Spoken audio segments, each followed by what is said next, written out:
Assalamualaikum warahmatullahi wabarakatuh. Selamat malam teman-teman semuanya. Bagaimana kabarnya? Semoga kita dalam kondisi yang sehat walafiat ya. Sebelum mulai perkuliahan pada malam hari ini, alangkah baiknya kita berdoa menurut kepercayaan dan keyakinannya masing-masing. Berdoa dipersilakan.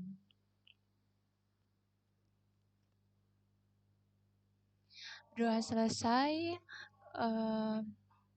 Oke, sebelum memulai materi pada malam hari ini, saya ingin menyampaikan informasi bahwa untuk puasa, untuk bulan Ramadan ini, kita mengikuti perkuliahan masih melalui live streaming. Jadi, teman-teman semuanya diharapkan untuk aktif melalui kolom siakat ataupun kolom chat, bahkan melalui WA group untuk bertanya ataupun berdiskusi. Ya, saya harapkan kita sama-sama saling diskusi melalui platform tersebut.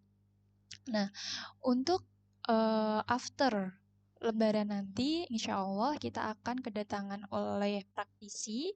Jadi diharapkan teman-teman semuanya dapat mengikuti perkuliahan melalui Zoom meeting, ya, masih melalui online, tetapi kita semua diharapkan untuk mengikuti Zoom meeting. Jadi saya berharap ini merupakan kewajiban untuk kita. Jadi semua mahasiswa saya yang di matkul akuntansi manajemen ini sama-sama untuk eh, mengikuti mata kuliah dosen praktisi ini melalui Zoom meeting. Apabila di kemudian hari atau apabila nantinya after UAS atau UTS itu ada recordnya nih, teman-teman semuanya tidak mengikuti Zoom meeting, maka konsekuensinya yaitu pada nilai kalian. Jadi, presensi yang diharapkan nanti semuanya walaupun terrecord dalam siakat, tetapi akan ke-record pada Zoom meeting nantinya. Itu akan kita laksanakan after Lebaran, maaf. After Lebaran berarti sekitar bulan April, maaf. Berarti sekitar bulan April gitu ya teman-teman. Jadi kita nanti akan kedatangan praktisi. Jadi kita sama-sama menimba ilmu dengan praktisi yang mana itu sudah based on-nya atau sudah pakarnya dari mereka. Jadi kita manfaatkan praktisi tersebut untuk digali ilmunya di mana yang belum kita ketahui diharapkan kita mampu mempelajarinya. Begitu ya. Apabila nanti ada pertanyaan terkait ini bisa ditanyakan langsung melalui WA group. Oke, teman-teman, pada pertemuan kedua ini kita membahas terkait klasifikasi dan terminologi biaya, di mana materi yang akan kita bahas pada pertemuan ini yaitu tentang konsep biaya, klasifikasi berdasar produk, waktu, penelusuran, volume, dan pengambilan keputusan. Bagaimana sih konsep biaya yang kita ketahui?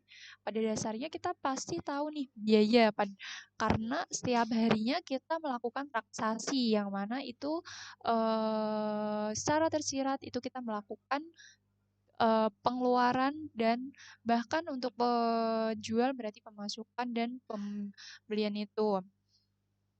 Nah, namun dalam konsep biaya di sini kita definisikan terlebih dahulu bahwa ada biaya atau kita sebut cost, di mana nantinya ada beban juga atau expense.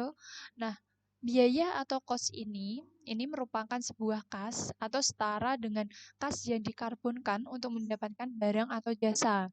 Jadi, yang namanya cost ini berarti dia kas atau kas atau setara dengan kas yang dikorbankan untuk mendapatkan barang atau jasa. Jadi ini benda yang nantinya untuk pembayaran. Terus cost di sini berarti membawa manfaat saat ini atau masa yang akan datang. Nah, arti biaya atau cost ini berarti membawa manfaat saat ini atau masa yang akan datang. Terus ada setara kas itu berarti sumber-sumber non kas dapat ditukarkan dengan barang atau jasa yang dikehendaki. Nah, tadi berarti setiap harinya kita kayak melakukan transaksi ini bisa kita namakan kita memiliki dari cost. Cost-nya berarti setara dengan sumber-sumber yang dapat ditukarkan dengan barang atau jasa yang kita kehendaki, apa yang kita akan beli. Terus cost ini berarti dimanfaatkan atau cost yang sudah dimanfaatkan, maaf, cost yang sudah dimanfaatkan berarti kita sebut beban. Nah, cost yang belum kita manfaatkan berarti kita sebut aset. Jadi, benda yang masih kita miliki itu namanya aset. Sedangkan benda atau yang sudah dimanfaatkan atau sudah digunakan namanya beban. Nah, beban ini ya berarti biaya yang sudah dipakai. Nah, ini yang dinamakan expiry cost. Terus, ini ada penjelasannya tentang klasifikasi biaya menurut produk, di mana manufaktur itu pertama kita ketahui biaya pabrikasi, yaitu meliputi semua biaya yang berkaitan dengan proses produksi, di mana dapat kita kelompokkan menjadi 3 komponen nih teman-teman. Apa saja? Yaitu ada biaya bahan. Biaya bahan ini bisa kita namakan dengan direct material cost, yang mana bahan baku yang menjadi bagian integral produk, jadi yaitu maksudnya bahan baku yang menjadi bagian integral produk jadi dan dapat ditelusuri dengan mudah. Contohnya kertas untuk buku, kayu untuk perabotan rumah tangga, dan lain sebagainya. Terus yang kedua ada biaya tenaga kerja. Jadi ini bisa kita sebut namanya direct labor cost, di mana biaya tenaga kerja yang dapat ditelusuri secara fisik dalam pembuatan produk. Ini contohnya karyawan yang mengubah bahan baku menjadi produk atau jasa, karyawan yang memberikan jasa pada pelanggan. Jadi ada biaya tenaga apabila karyawan ini telah memproduksi atau melayani atau memberikan jasanya itu. Terus ada yang ketiga itu biaya overhead pabrik atau bisa kita singkat dengan BOP. BOP ini semua biaya pabrikasi selain biaya bahan langsung dan tenaga kerja langsung, yaitu terdiri dari bahan penolong, tenaga kerja tidak langsung, dan pabrikasi lainnya. Contohnya, ini lem untuk merekatkan buku. Tadi kan contohnya kertas, sedangkan eh, lem itu bukan bagian dari kertas. Nah, ini berarti dia masuknya biaya overhead pabrik atau BOP-nya. Terus karyawan bagian gudang dan satpam. Terus yang tadi terkait biaya pabrikasi, yang kedua tentang klasifikasi biaya non pabrikasi, di mana biaya yang dikeluarkan tidak dapat dikaitkan atau dibebankan kepada sebuah produk, dibagi menjadi yang mana ini dibagi menjadi 2 komponen, teman-teman. Dibagi menjadi 2 komponen.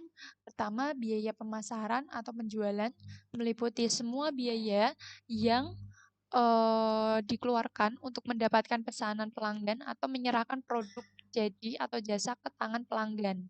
Terus yang kedua ada biaya umum atau administratif, di mana ini semua biaya organisasional yang tidak dapat dimasukkan secara logis dalam pemasaran ataupun produksi. Nah, berikutnya, kalau kita ketahui klasifikasi dari biaya produk itu ternyata nomor 3-nya tentang biaya produk dan periode. Nah, apa sih biaya produk dan periode ini? Ini satu kesatuannya beda, kita bahas satu-satu, yaitu biaya produk. Biaya produk ini semua biaya yang dikeluarkan untuk memproduksi sebuah produk, contohnya semua biaya yang dikeluarkan untuk mengkonversi bahan baku menjadi bahan jadi. Sedangkan biaya periode ini semua biaya non pabrikasi yang dikeluarkan untuk menjual produk. Jadi semua biaya non pabrikasi yang dikeluarkan untuk menjual produk. Nah, perbedaan dari produk dan periode ini yaitu kita lihat dari perusahaan jasa terlebih dahulu bahwa biaya produk pada perusahaan jasa itu berupa biaya penyerahan jasa, sedangkan biaya periode pada perusahaan jasa itu berupa biaya pemasarannya. Nah, untuk perusahaan dagang sendiri, otomatis beda antara perusahaan jasa dengan perusahaan dagang, di mana perusahaan dagang ini biaya produknya berarti biaya pembelian barang dagangnya dari pemasok, di mana biaya-biaya barang yang akan nanti diproduksinya dari pemasoknya itu. Terus biaya periode. Nah, pada perusahaan barang ini biaya periodenya dia berupa biaya pemasaran dan biaya administratif. Sedangkan ini perusahaan pabrikasi. Jadi dia menggunakan biaya produknya digunakan sebagai semua biaya pabrikasi termasuk bahan baku langsung, tenaga kerja langsung, bahkan BOP. Itu untuk perusahaan pabrikasi. Ini sudah dijelaskan di poin awal tadi tentang perusahaan pabrikasi. Terus untuk biaya periode pada perusahaan pabrikasi ini berupa biaya pemasaran dan biaya administratif. Nah, contohnya biaya pabrikasi atau manufaktur ini kita ketahui nih bahan baku. Bahan baku ini bahan yang secara langsung dapat diusut ke produk. Contohnya kayu jati menjadi meja. Nah, tenaga kerjanya berarti tenaga kerja yang secara langsung ikut mengerjakan jasa atau produknya. Berarti upah pekerja dalam membuat kayu jati ini menjadi meja. Terus BOP-nya apa? BOP-nya adalah semua biaya produksi selain bahan baku dan biaya tenaga kerja. Contohnya depresiasi pabrik, bahan habis pakai, bahan penolong, gaji mandor dan sebagainya. Jadi BOP ini berarti hal-hal apa saja yang tidak ada di bahan baku dan di tenaga kerja. Nah, contoh dari biaya manufaktur seperti ini. Mengingatkan kembali teman-teman apabila nanti ada pertanyaan terkait slide berapa yang kalian belum paham bisa disampaikan atau enggak kalian bisa mencari referensi lain nanti kita diskusi lebih lanjut di WA group gitu ya. Jadi adanya WA group, adanya kolom komentar, kolom siakat itu kita manfaatkan untuk saling bertanya. Nantinya kita saling diskusi di situ. Jadi dalam diskusi itulah yang menentukan mahasiswa nantinya itu lebih aktif atau tidak ya. Nah, dari situ bisa ketahuan nih. Jadi diharapkan semuanya harus sama-sama aktif. Oke, kita lanjut. Untuk klasifikasi biaya perusahaan dagang, tadi untuk klasifikasi biaya produk, nah ini biaya dagang. Ya, jadi perusahaan dagang ini atau kita bisa sebut merchandising company, di mana mengklasifikasikan biaya dalam hubungan produk adalah biaya yang dikeluarkan untuk membeli barang dagang dan membuat tersedia untuk dijual kembali pada pelanggan. Jadi dari bahan mentah diolah menjadi barang jadi di mana nanti dijual kembali pada pelanggan. Untuk biaya pembelian barang dagang ini berarti aktiva dalam rekening persediaan sampai dikaitkan dengan pendapatan sebagai biaya pokok penjualan. Nah, terus untuk biaya perusahaan dagang ini berarti barang yang sudah dijual, biayanya dipindah dari neraca dan dibebankan terhadap pendapatan penjualan pada laporan eh, rugi laba. Nah, ini nanti untuk laporan dari masing-masing perusahaan, antara itu manufaktur ataupun dagang, nanti kita bahas untuk pertemuan berikutnya. Untuk ini secara materi atau secara konsep, kalian harus paham terlebih dahulu, di mana ini ada lagi terkait perusahaan dagang ini ternyata memiliki biaya lain-lain. Apa itu biaya lain-lainnya? Berarti terkait pemasaran atau penjualan dan administratifnya yang mana masuk dalam biaya periode. Terus contohnya toko buku, apotik, terus ada swalayan dan lain-lain. Terus ada nih klasifikasi biaya perusahaan. Perusahaan jasa tadi ada perusahaan produk, dagang, jasa, perusahaan manufaktur, dagang, jasa. Nah, sekarang terkait jasa itu atau service company, service company dalam kaitan biaya jasa itu meliputi biaya tenaga kerja, biaya keperluan kantor, biaya biaya lain yang berkaitan dengan penyerahan jasa ke pelanggan, di mana ini ada klasifikasinya juga nih, bahwa perusahaan tidak mengenal persediaan jasa, terus semua biaya berkaitan dengan periode waktu di mana biaya tersebut dipaksa, biaya jasa dibagi menjadi biaya langsung atau direct cost, yaitu biaya yang dapat ditelusuri secara fisik ke jasa, contohnya berarti gaji untuk pengacara. Terus ada gaji tidak langsung atau indirect cost, yaitu biaya yang tidak dapat ditelusuri ke jasa atau biaya sewa.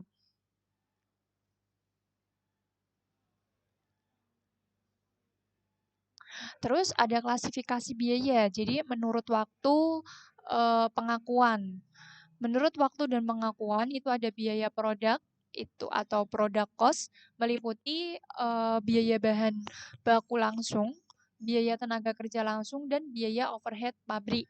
Terus ada biaya periode atau period cost yaitu meliputi biaya pemasaran, penjualan dan biaya biaya administrasi dan umum. Jadi pada intinya, membahas klasifikasi biaya ini, kita perlu ketahui bahwa adanya biaya manufaktur, adanya biaya pada perusahaan manufaktur, adanya biaya pada perusahaan dagang, dan adanya biaya perusahaan jasa. Itu nanti setiap laporannya tentunya berbeda-beda. Makanya perlu kita tahu terlebih dahulu, teman-teman. Terus ada klasifikasi biaya berdasarkan volume produksi, di mana biaya variabel atau variabel cost-nya itu biaya yang apabila dikaitkan volume secara per unit akan selalu tetap meskipun volume berubah-ubah.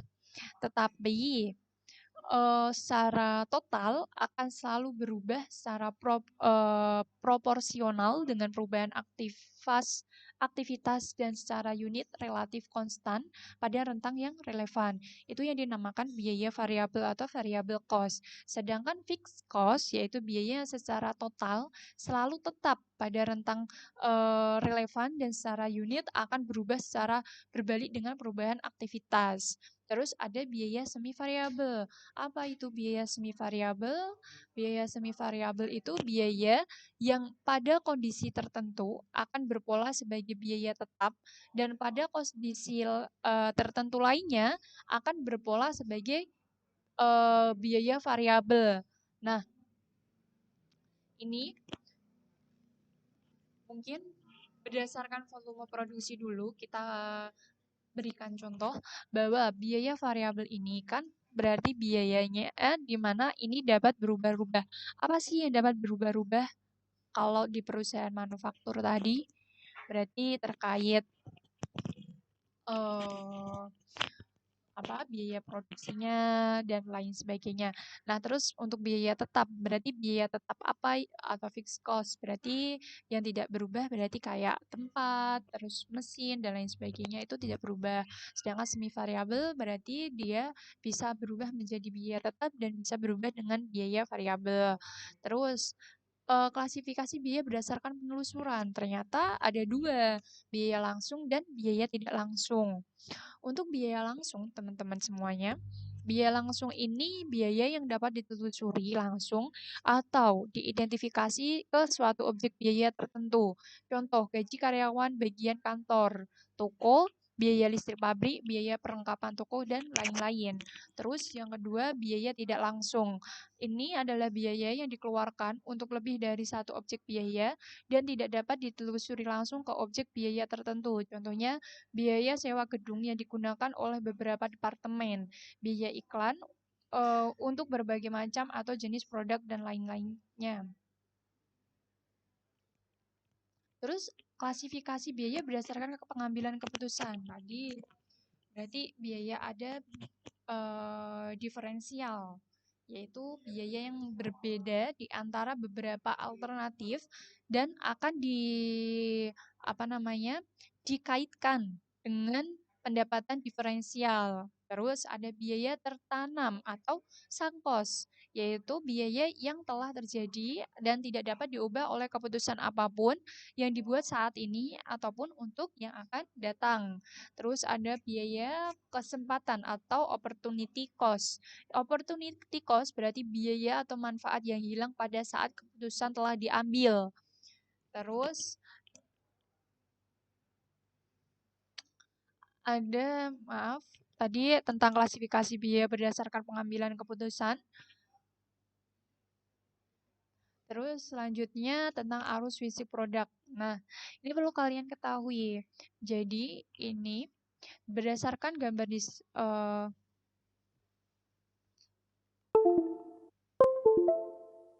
berdasarkan gambar di sini arus fisik produk adanya bahan baku, tenaga kerja, ada overhead, di mana ini nanti ini saling berkaitan disediakan sebuah perusahaan di mana dalam perusahaannya berarti membutuhkan bahan baku, tenaga kerja dan biaya overhead ini yang nantinya akan eh, apa ini menjadikan sebuah produk dari hasil yang mereka lakukan dalam perusahaan itu.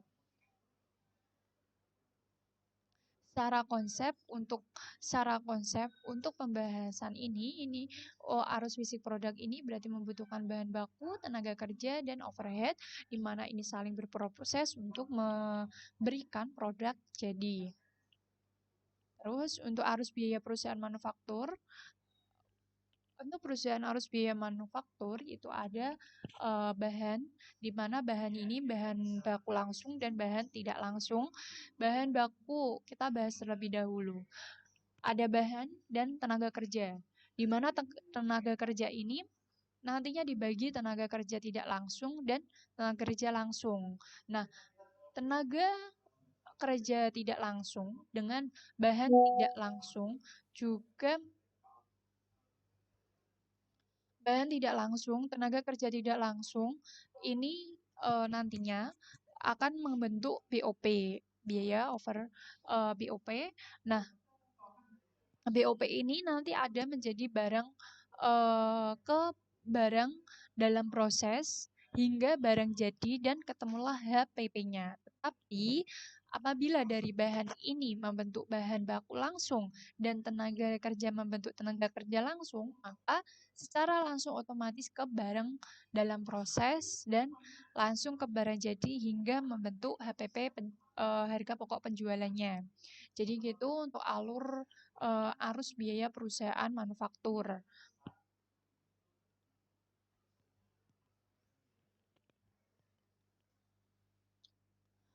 Nah, teman-teman mungkin itu materi dari kita terkait klasifikasi dan terminologi biaya. Untuk pertemuan ketiga nanti minggu depan kita akan membahas tentang laporan biaya pada setiap perusahaannya. Nah, dari sini saya harap ada diskus kita dimulai di grup. Jadi apapun disampaikan di grup, apabila ada kesalahan ataupun apa yang saya sampaikan bisa ditanyakan di grup. Nah, keaktifan kalian menjamin penilaiannya. Apabila nanti tidak ada, saya tidak menerima komplain di belakang, begitu ya. Mungkin begitu. Semoga kita semua dalam keadaan sehat selalu. Selamat menjalankan ibadah puasa. Wabillahi taufiq walhidayah. Wassalamualaikum warahmatullahi wabarakatuh.